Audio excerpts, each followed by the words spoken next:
They looked like the picture of marital bliss. Lauren and Matt Phelps, newlyweds, married for barely 10 months. Lauren, 29, a Sunday school teacher and auditor who ran an online business on the side. So thank you guys so much for watching, and I will talk to you guys later. Bye. Matt, 28, worked at a lawn service in North Carolina and once attended a Bible college. But that image of what seemed from the outside like the perfect all-American couple shattered as caught in a dramatic call to 911. Where's the knife right now? Matt Phelps now stands accused of murdering his wife. He hasn't yet entered a plea, and what we don't know is whether or not cold medication he took will play a role in this case. Sir, you could receive the death penalty or life without the possibility of parole. Just after 1 a.m. on Friday, a man called authorities with this startling revelation. I had a dream, and then I turned on the lights, and she's dead on the floor. How? I have blood all over me, and there's a bloody knife on the bed, and I think I did it. The Raleigh Police Department says it has altered the recording to disguise the caller's voice. The man said he took over-the-counter medication to help him sleep just hours before. I took more medicine than I should have. What medicine did you take? I took Corsetin, cough and cold, because I know it can make you feel good. So a lot of times I can't sleep at night. Is she breathing at all? Is her chest moving? Is anything going on with her? No. Okay, well, we're gonna at least... The blood is dried on me. It's dried? The blood's not wet on me. The blood is dry. When officers arrived at the Phelps home in Raleigh, they found Lauren with stab wounds. They rushed her to the hospital, where she was pronounced dead. Lauren's heartbroken family said in a statement she was all about her family. Her 4 nephews were her whole world, and church was a priority for her. Matt Phelps' defense attorney is asking the public to wait for more information before judging his client. Be patient with everybody so that we can all together get to the bottom of this really significant tragedy. Bayer, the manufacturer of Corsetin, defended its product in a statement saying, "Patient safety is our top priority, and we continually monitor adverse events regarding all of our products. There is no evidence to suggest that Corsetin is associated with violent behavior." What Phelps said in that 911 call already raising questions. Listen, this ain't the cold and flu season, okay? So there's no evidence he had a cold or a flu.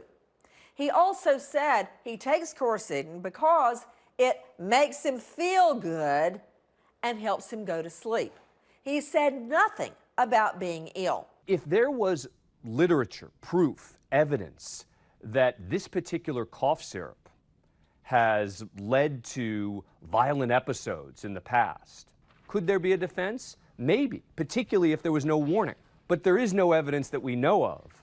Ambien's a different story. One of the best-known cases of what's become known as the Ambien defense is that of Terry Kennedy. I have no memory until I was stopped at a traffic light. In 2012, Kennedy, the daughter of Robert Kennedy, sideswiped a tractor trailer and allegedly left the scene. Police found her slumped over the wheel of her car. She faced a single misdemeanor count of driving while impaired. Her defense argued that she unknowingly took a generic form of Ambien, mistaking it for her thyroid drug. And one of the expert witnesses in the trial, Dr. David Benjamin, said the medication can cause an automatic type of behavior, or zombieism, and that people might become impaired but not know it. Had she had her faculties about her, she would have pulled over and called AAA.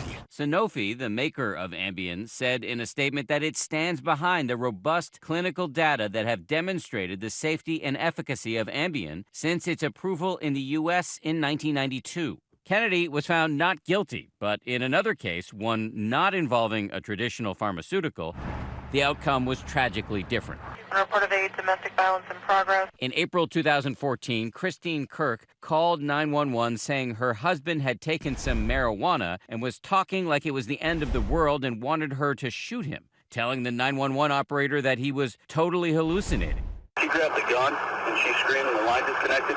Richard Kirk was charged with the first-degree murder of his wife, and he pleaded not guilty by reason of insanity, his attorney suggesting that the pot-laced candy, which was legal in Colorado, may have contributed to his psychotic break. The guardians of Kirk's children filed a wrongful death suit against the maker and distributor of the chewy candy, alleging they negligently, recklessly, and purposefully concealed vital dosage and labeling information, claiming the packaging doesn't warn buyers that the high in edibles could lead to paranoia, psychosis, and hallucinations. We don't have a lot of literature on what the side effects would be on a person who has ingested recreational marijuana. So a manufacturer could potentially be held liable for that. An attorney for the makers of the candy told ABC that they were complying with all state labeling requirements at the time that said marijuana can have adverse health effects, and called the suit's claims preposterous and baseless. Kirk later changed his plea, agreeing to serve 25 to 30 years in prison for second-degree murder. As for Matt Phelps, he will be back in court later this month. Until more answers are uncovered, Hi, everybody. It's Lauren. Lauren's family is left waiting and wondering what went so wrong. Hi, everyone. George Stephanopoulos here. Thanks for checking out the ABC News YouTube channel. If you'd like to get more videos, show highlights, and watch live event coverage, click on the right over here to subscribe to our channel. And don't forget to download the ABC News app for breaking news alerts. Thanks for watching.